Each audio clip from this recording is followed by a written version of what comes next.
साथी दोस्तों आने में पहचान देते ठाए KTN में सिंधी आवाज अब तक सचमुच मैं इनसे सिर्फ पूछ रहा हूं कि किसने बनाया अल्ताफ हुसैन को, करप्शन को, बेरूस को किसने बिगाड़ा?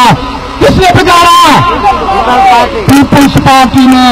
पीपुल्स पार्टी तबाह करे छड़ियो है तव्हांखे ऐं पीपुल्स पार्टी खे ॿुधायो त जेको MQM जो यार आहे, जेको अल्ताफ हुसैन जो यार आहे, तंहिंजे करे जेको MQM जो यार आहे उन सां पंहिंजो हाणे ठाहे और जंग छाए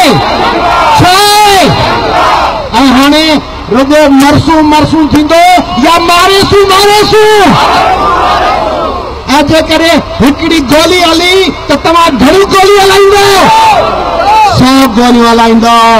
इहो सिंध जो वाइदो आहे। ॿुधी छॾियो अल्ताफ हुसैन, ॿुधी छॾियो MQM जा एजेंट। अदा जेको कुकुड़ पियो लॻे इहो MQM खे छिलींदे, हथ मथे करे ॿुधाए छिलींदे छिलबो ऐं जवाब ॾियो अल्ताफ हुसैन खे त नारे सुन। एॾो आवाज़ कयो जो भुलटा कुत्ते में लंदन में ॿुधण में अचे नारे सुन, नारे सुन। महिरबानी साथ सलामत असांजो साथ ॾियो। सिंध जे 52 शहरनि में मिलूं पिया ऐं तव्हां सां गॾु थी वॾेरनि खे बीचनि मां झले, दहशतगर्दनि खे बीचनि मां झले उन्हनि खां इंसाफ़ ऐं सिंध वापसि वठंदासीं। जी सिंध।